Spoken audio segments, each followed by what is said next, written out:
مر گئے. آج یہ حال ہے کہ پاکستان کی تاریخ میں وہ مہنگائی آئی ہے, اور یہ سارے ان کی پہلے سٹیٹمنٹس دیکھیں, ایک ہی چیز یہ کہتے تھے کہ جی عمران خان نے بڑی مہنگائی کر دی. آج پاکستان کی تاریخ کی سب سے زیادہ مہنگائی ہے, جس کو ایس پی آئی کہتے ہیں, جو سینسٹیو پرائس انڈیکس ہے. اس کا مطلب کیا ہے کہ جو کھانے پینے کی چیزیں ہیں جو سینسٹیو ہیں, جس پہ ایک گھر میں خواتین جانتی ہے کہ جو کچن کے لیے انہوں نے چیزیں خریدنی ہیں, آٹا, یہ ساری آج 47% پہ پہنچ گیا ہے.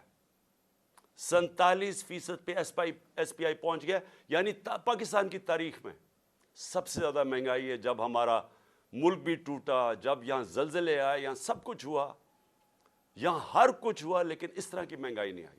ہمارے دور میں کرونا آیا, ساری دنیا کے اندر مہنگائی تھی, اس طرح کی مہنگائی پاکستان میں کبھی بھی نہیں آئی. اور آج جو آٹا, جو بنیادی ضروریات ہے ہر گھر کی, آٹا جو ہمارے وقت پہ 55 روپے کلو پہ تھا, آج کنٹرول ریٹ پہ 115 پہ ہے, اور بازار میں مل رہا ہے 155 روپے پہ.